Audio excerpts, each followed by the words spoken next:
Okay, we left off over here on Samach Yom and Aleph.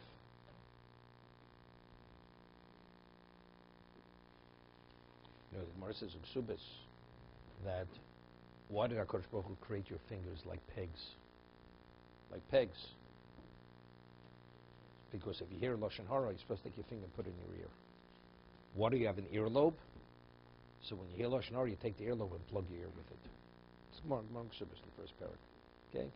What do you need an earlobe for? So that you should have one ear pierced and hang something in there. That's not what it's for. So, okay? Esvei. The Gemara had a question. We rule halacha. A number of people had said that a person who's mekadish, who marries a woman in the presence of an eid echod, echosh l'kedushin. The kedushin has no value whatsoever. It's not even to be considered of any value. The woman needs no get. She's permitted to a kohen. Okay, she's not a grusha. Esvei. So we left off. Thank you. A person divorces a woman. He gives her a get, and he spends a night in an inn with her.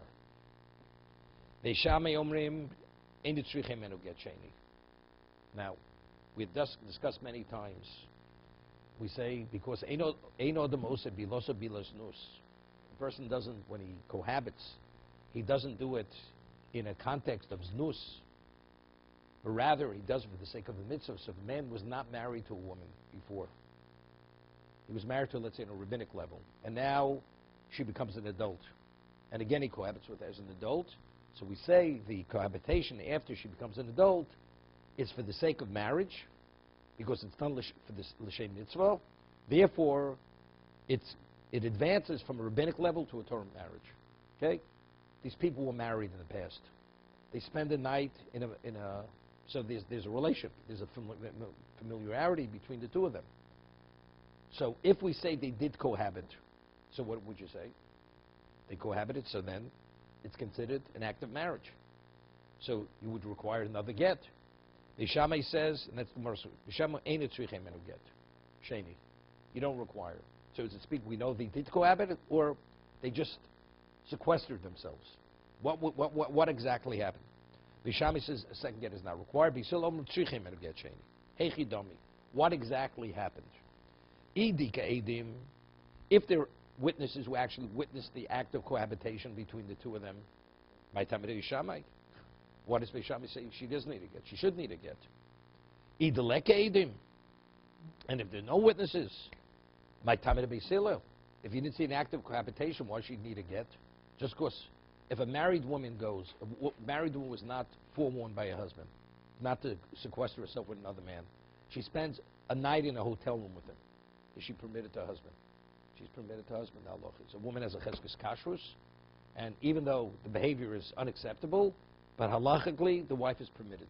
She's permitted to her husband. No. Because there's a principle, eino demosa bilos nus.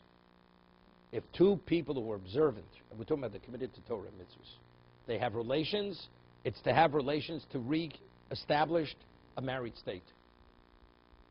Okay? Because they know those bilos nus. So if they're witnesses, how does Beis Shammai say she doesn't need a get? And if there are no witnesses, what does Beis Hillel say? They do need a get. Elalav, you know what we're speaking? Beit echod. It's a single witness. We'll see in a moment. So what are we speaking about? There's a single witness, therefore what?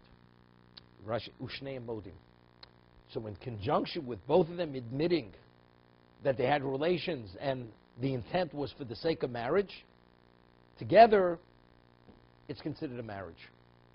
Because we'll say, seemingly would be like a Hodos Baldin, Shabnav Shechetich Disura, together with the Eid Echod, that establishes that what? That you need it. We'll see.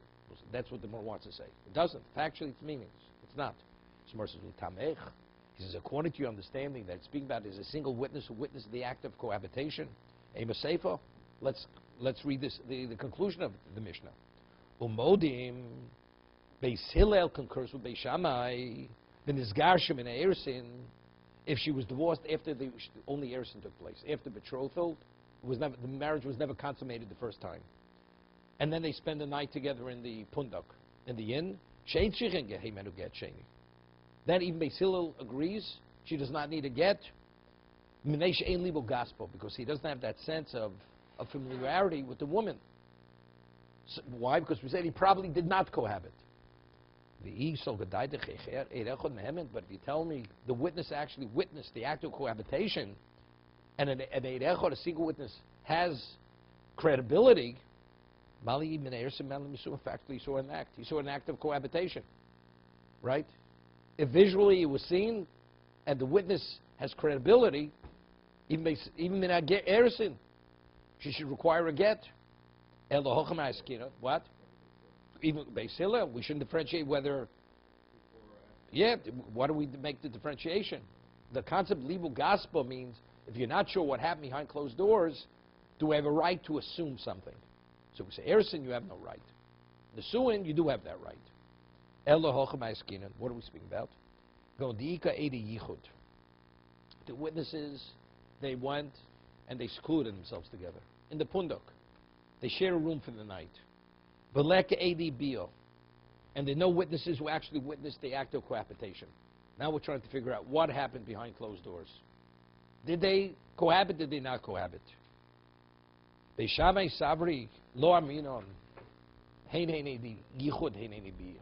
We don't say that the witnesses who witnessed the yichud, the sequestering, are the equivalent of witnesses witnessing the cohabitation. Therefore, nothing happened. Beis Hillel sabri amin and heinei yichud heinei bia. Beis Hillel says no, that because it's legal gospel, because initially they were married and they were fully married, the relationship was husband and wife. Now that they're spending a night together, the presumption is with certainty, we say, if there's yichud, there's bia. Yeah? If they're spending the night together, they're definitely cohabiting. We could say it with such a level of certainty. So if that's the case, you need a get. Because if they had relations, that means it's al das kiddushin. It was to what? To remarry her. If that's the case, she's a married woman, you need a get. Shammai says no, they sequester themselves. Do we say they had relations? We say no. She had a cheskes penuya, right? Her presumed status is she's unmarried, she remains unmarried.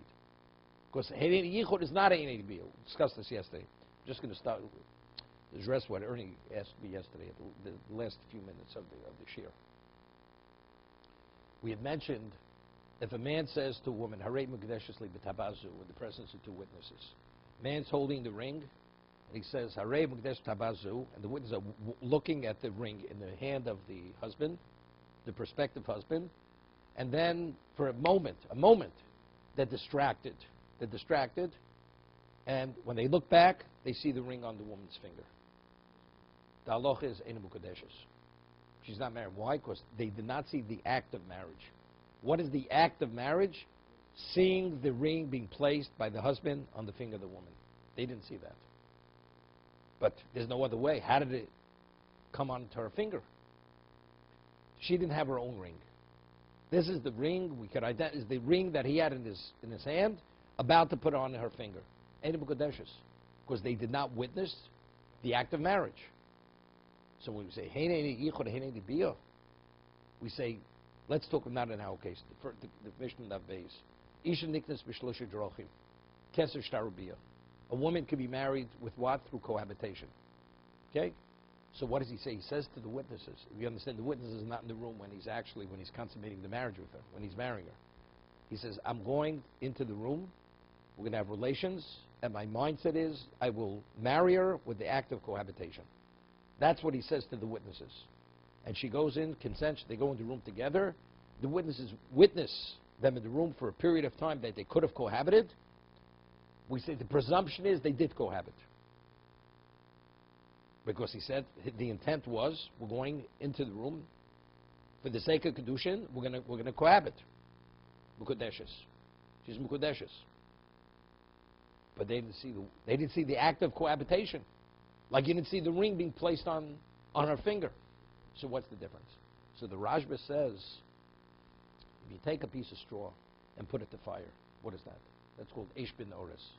When you put, or to something which is the chaff of of a flaxseed plant. It's consumed immediately by the fire.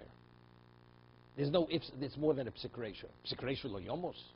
If a man says to witnesses, I'm going into the room to cohabit, that's our intent, it's with certainty. When they're looking at that door, it's the equivalent of witnessing the act of cohabitation. That's like witnessing the ring being put on a finger. With the thing being put on the finger, what is the marriage? The actually giving of the ring. That is the act of marriage. Did you witness the ring put on the finger? The answer is no. Therefore, Einim Kodeshes. But it couldn't have happened any other way. Terrell, but you didn't witness the act of marriage. No.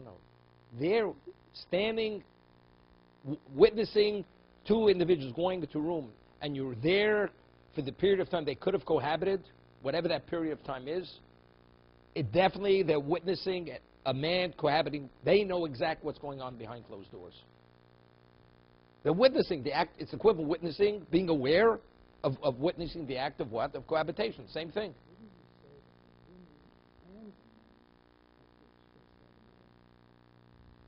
No, what about a man says? The woman says nothing. Same thing, because he said to the witnesses in her presence. She heard what he said. We're going into a room to cohabit for the sake of marriage. She didn't say, that's not true. We're not. We're going to talk about something, about the birds and the bees. Right? That wasn't her response.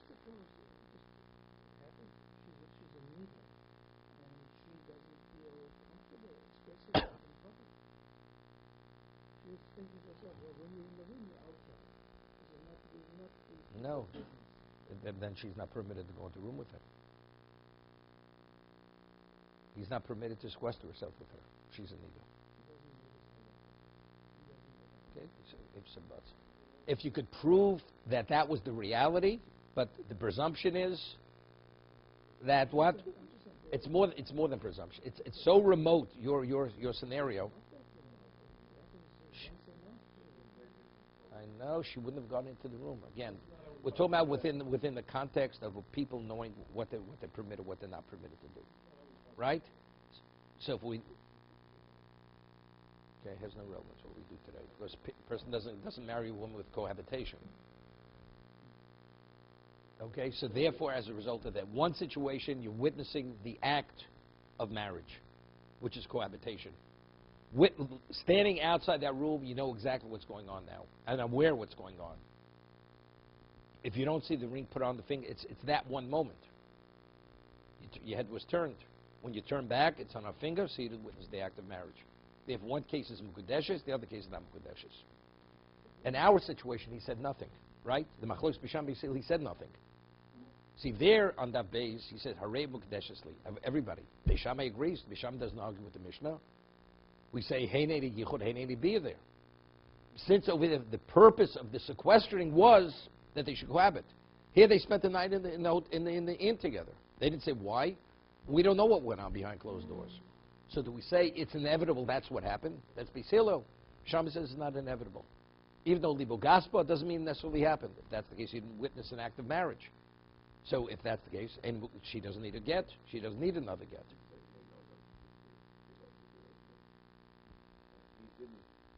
When he went into the room with her, he didn't check to make sure that then, I mean, why would he?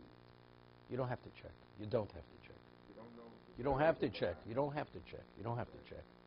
Public knowledge is sufficient to cause it to be a marriage. We discussed it many times. Person's married to a katana, then she becomes a nara. There are no witnesses standing outside the door. But people know they're living together as man and wife. Knowing that, that's witnesses. Sure, let's say you'd have a situation like this. They live in a non-Jewish community. Nobody knows they even exist. You're right. Heinim Mukudeshes. Would not be. Right? There's a whole question, what do you need Yichud?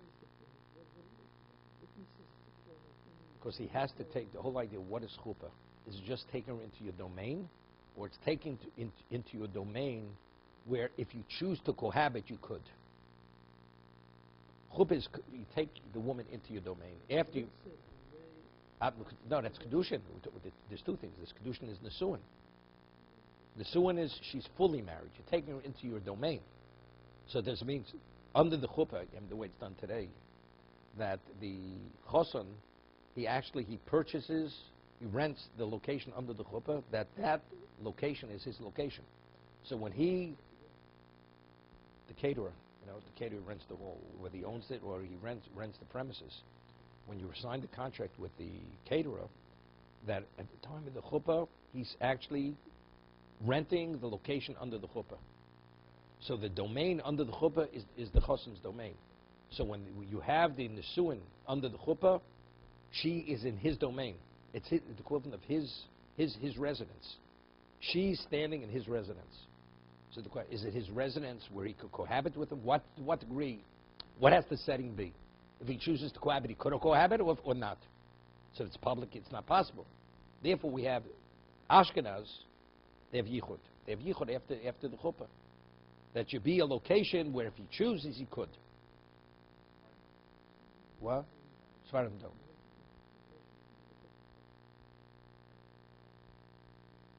Look, it's not ma'akev. Anyway, okay? Today, most people do it that way.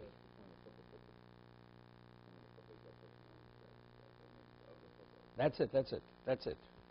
But over here, we're talking about the actual act of marriage. Right? Okay.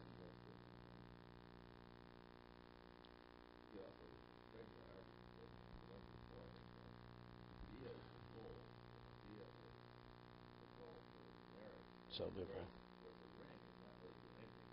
Yeah, but if the issue is you have to witness the act, you're not witnessing it, right? So that's how we're differentiating. That's the concept of heinei yichud, heinei bio. Okay. We'll learn the first parak in Ksubis. We'll discuss it. If you want to stay for breakfast, we'll discuss it.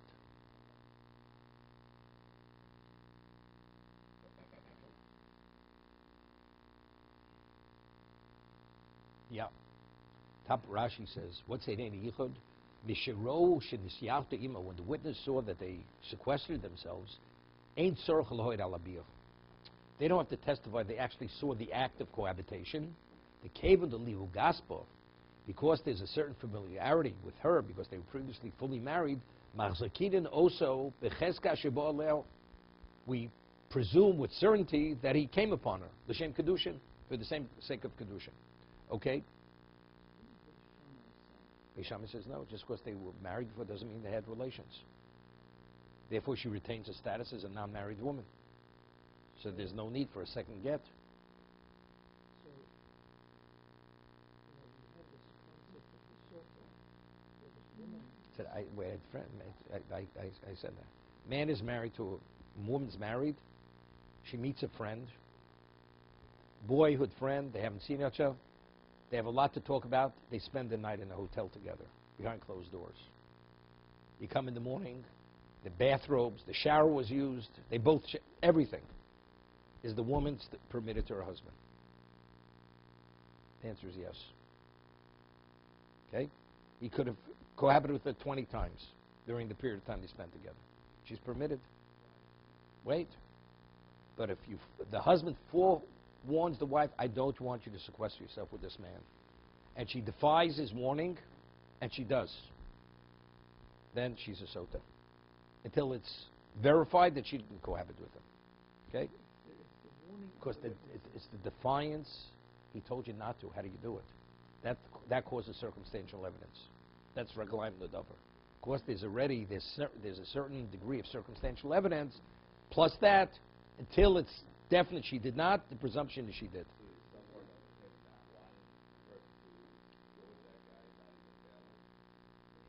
It's irrelevant. He has to verbally say, I don't want you to go with him. Yeah, right. Specific, I don't want you. It's a whole discussion. I mean, what about, you see that gorilla? I don't want you to be with that gorilla. I mean a real gorilla. I'm not talking about a human gorilla. Okay? So because that's not it has to be a human being. Right? Because a gorilla, if a woman has relations with an animal, although it's considered an abomination, it's an abominable act, it's not an act of adultery. Adultery is only with a human being. not with an animal. Okay? She's punished by death? What? Okay. Let's get back to the Gemara here. Omer Rav Yitzchak bar Shmuel bar Marsa, Mishmei de Rav. Rav Yitzchak bar Shmuel bar Marsa is the name of Rav. HaMakadesh Beit Echod Ein Choshe L'Kedushav. Here? One who marries a woman in the presence of a single witness, we don't consider the marriafilu whatsoever. Afilu Shnei Modim. Even if they both openly say, it's true, we married one another, this was our witness. Omer Rabba bar Rafuna, HaMakadesh Beit Echod. Rabbi Rahuna says, if a man marries a woman in the presence of a single witness, Beidina Rabba, the great Bezdin, Amri say, ain't choshen l'kedushin.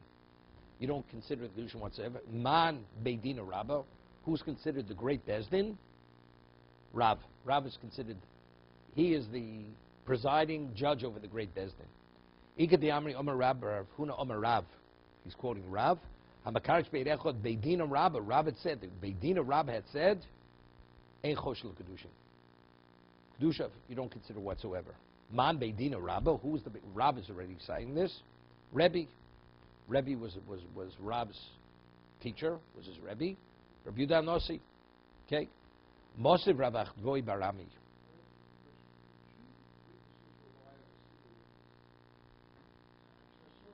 I'll give you an okay. Let's talk about a better case. Wait, before you read the article, let's talk about just the principle. Two witnesses come and say, this woman is a married woman. How do you know she's married? Because two witnesses told us that they were the witnesses under the chuppah at the marriage. I'm asking in that case, does it have any value, that testimony?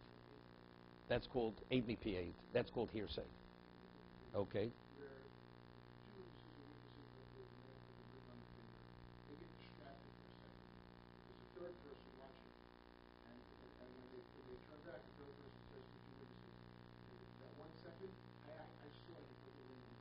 Okay, let me give you an equivalent scenario.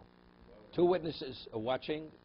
When he puts the ring, they're distracted, and you have a camera actually photographing every moment. And the witnesses look, and they see he did put it. Is it valid? That's even better than the single witness. This is fact. It's not valid. Because factually, the witness does not see. You need two witnesses to see the ring being put on her finger. That's better than Eid Echad. Ein Mukadeshes. Regarding what? No, if you see the video, let's say you have a video, a man put a ring, nobody's in the room. A man putting a ring on a woman's finger. It's nothing. What is it? What about the video says you see two witnesses witnessing the marriage, right? Of course, then you see the raid at the wedding. So you witness, you see on the video, a man married a woman the way he should have married her, in the presence of two witnesses.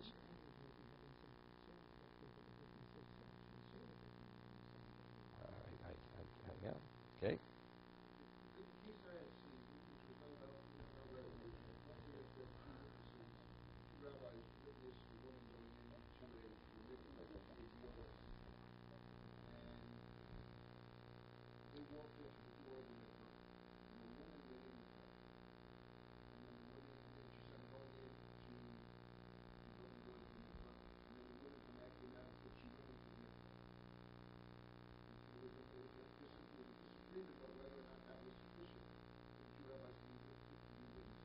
First of all, there's a difference. There's a difference. The Gemara is going to differentiate between marriage and verification. The Gemara is going to say marriage, witnesses by marriage is more than verifying that they were married. They create the marriage, right? The marriage comes about because witnesses are witnessing the ring being put on her finger. What happens afterwards, were they married or not, right? That's a whole different other discussion now. It's like a woman gives a get, receives a get, and now she has the get afterwards. What does the get indicate? Holding that's not the act of divorce. That proves that she was divorced, right? So that's the verification that she was divorced. The same thing here. Witnesses, when they witness a marriage, it's not to verify that she's being married. Torah says, what is marriage? Witnessing a man putting a ring on her finger. Over there, it's a whole different discussion. What is conversion? Right? If it has to be done in the presence of the Bezdin, it would be the same thing. The Bezdin has to be aware that she's definitely submerging herself in that water, in a valid mikveh. Right? Were they aware? If it's based on the testimony of a woman, definitely not. Because it has to be in the presence of a Bezdin. Was the Bezdin there, or were they not there? So it would not be good.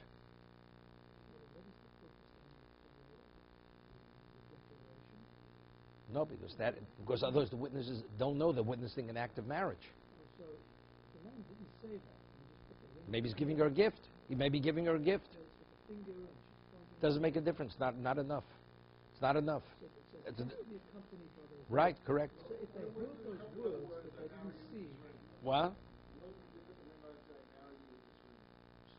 Without saying all the rest of the words? 100% married. I'm marrying you with this ring. She's married. so if they heard the words, 10th is enough. There was a case many years ago. There used to be a certain person who used to come here. His name was Mike Goldberg, Oliver Shalom. And he was a very interesting Jew. And he learned before the war. So he was once at a marriage in the Hamptons. And it was a double ring ceremony. And the one who officiated was a conservative or reform rabbi. A woman. Woman. I know you said it was female. Woman, I'm not sure it's a female or not. Okay, it was a woman. Okay? And she says, repeat after me in Hebrew. Harei Mukdeshes li Kedas Moshe Yisrael, B'tavazu Kedash Moshe Yisrael. Then in English, he betrothed me with this ring according to the laws of Moses in Israel. Okay? Goes over to this woman rabbi, and he says, it's just amazing, the ceremony. He says, I have one question. The text, with the text, should have said, Harei Mukdeshes li Kedas Southampton. He says, what does this have to do with Moshe Yisrael? That's what I'd like to know. Okay, that was his question. Okay. So therefore, she's married, regardless, right? Because the intent was to marry with the ring. if the witness hears these words, then he got distracted. He heard the words. He was distracted. He did not see the act of marriage. You have to see the act. The act is putting the ring on the finger. That's the act of marriage. Okay? Listen to this story now. So we're saying now the testimony of a single witness means nothing. Ein choshen l'kedushin. L'kedushav. We don't consider it the kedushin whatsoever. Basar ravach tvoi barami. Say yes from a Bryce. Listen. Shnaim shebo midin sayom. 2 men come from overseas. V'ishi moin, and woman's with them. V'chavili moin, and they have a bundle. Call it a suitcase. Something of value. Chavila. Zel mezu ishti. One man says, this is my wife. Comes to the bezin, says, this is my wife. V'ze avdi. And this man, he's my Canaanite slave. V'ze chavilosi. And this is my bundle. V'ze ome. The other man says, zu ishti v'ze avdi. He says, no, this is my wife, and he's my slave. Zu chavilosi. When I'm finished. And this is my bundle. Now what does the woman say? V'ish omeres elu shnei avodai. These 2 people who say I'm their wife, they're my slaves. V'chavilo sheli. And the bundle is my bundle. Now what do you do after all this conversation? Sricha shnei gitin. You need 2 gitin. V'govek subasim in a chavilo. And then she's able to collect from the asset, which is the bundle, of haksuba. Now they want to know what exactly happened over here. If there's no witness whatsoever, a man says, Kidash Tich, we have the Mishnah. He's not permitted to her relatives, but she's permitted to his relatives. Right? So, and if there are 2 witnesses, what do you mean she's saying? There are 2 witnesses who testify that she is a married woman. Could she say, they're my slaves? What she says is irrelevant, right? If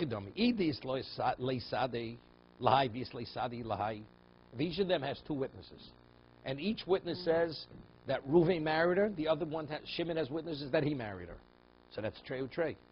That's contradictory testimony. Mimotzis omro elu shnei avodai. B'chavila shali. Would we even consider valuing what she says?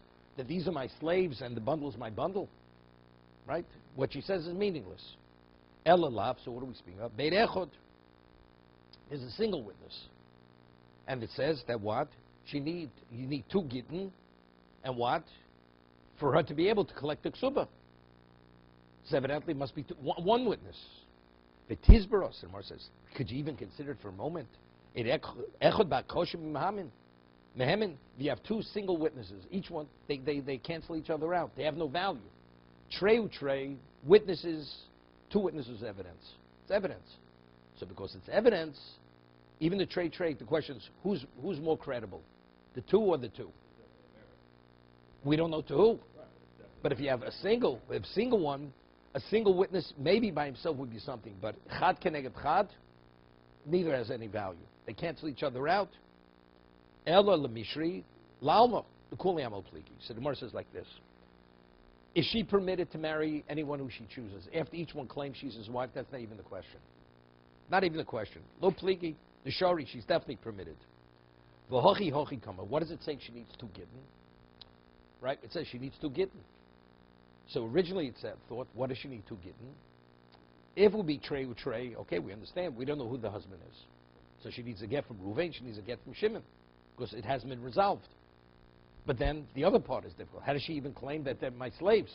Witnesses testified that she was the woman who was married. We're speaking, there's no witnesses whatsoever.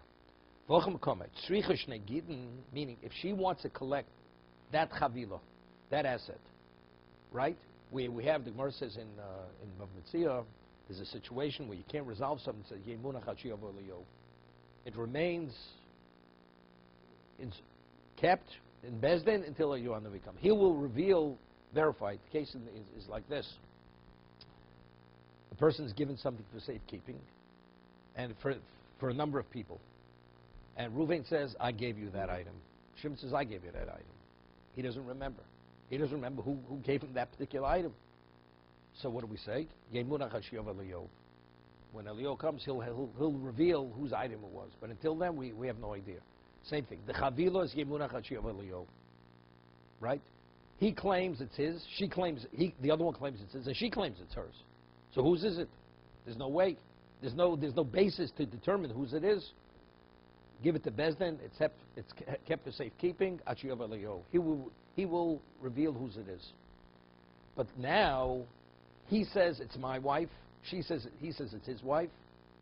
Let's say she's agreeable to accept a get from both of them. So then she could take that chavila with a monofshach wife. If I'm your wife, so upon divorce you have to pay a ksuba. If I'm the other's wife, because you gave me the get, you're claiming I'm your wife. You gave me a get, I'm claiming the ksuba. And if it's my chavila, if I'm neither's wife, then the chavila is mine. In terms of your action, you're admitting that I have a right to the chavila, even if the chavila was yours. Because if I'm your wife, you have to pay a ksuba. She gets it, memonim shach. The chavila, we're saying the chavila is worth no more than the ksuba. Now then the 50% would be put in Adyei Munach.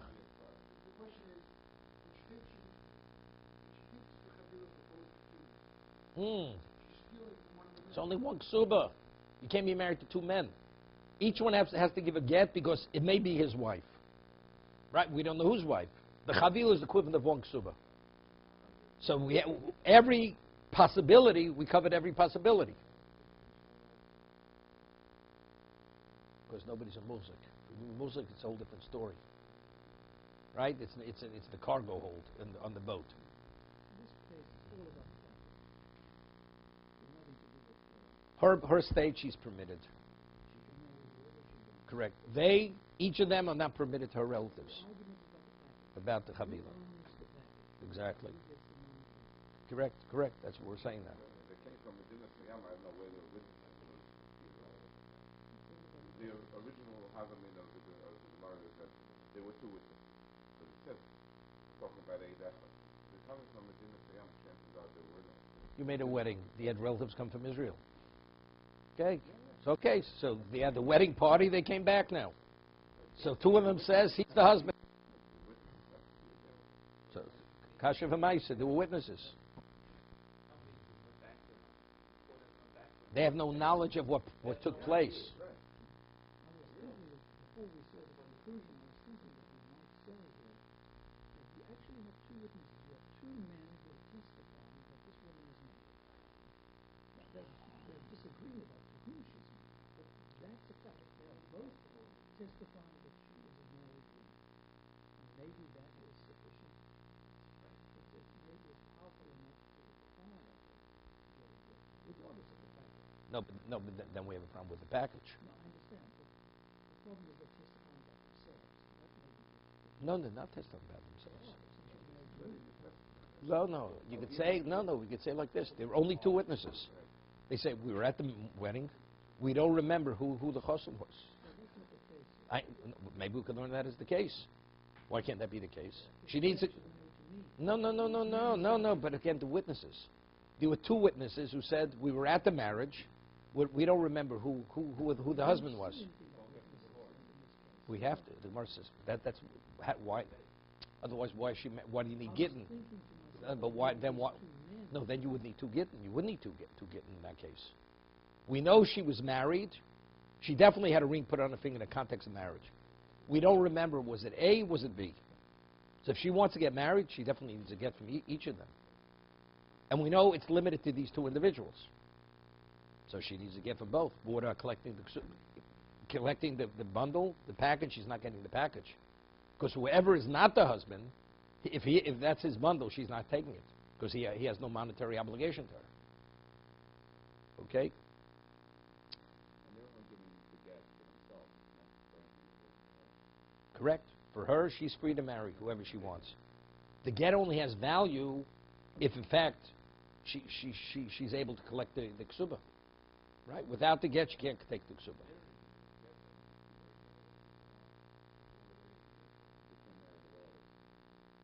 Each one claims, you're my wife. Right? That's what they claim. You want to, if they say, if you give the get, then you have to give away your share, your claim to the chavila. So theoretically, why should they? I don't know why they should. Either way, I mean, she could do what she wants, and they can marry whoever they want. And based on what they said, they can't marry her relatives in either case. No, but so what's the get? The get has no value outside of the chavila. Right, so it doesn't help them, and it doesn't benefit her either. The benefit is purely monetary for the claim to the chavila. That's the only value of the get. Correct? Let's say he doesn't get the get. No, you only pay a ksuba when you give a get, right? If you don't give a get, then no. So she says, look, you want to give me a get? I'm happy to take the get.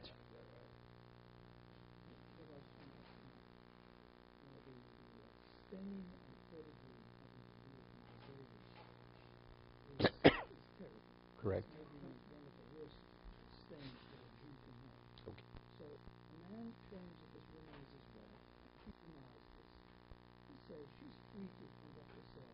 Correct. Okay? And he is prohibited from all the relatives. Okay? So this woman goes ahead and marries another man. And this man is walking around telling everybody that she's an adulteress.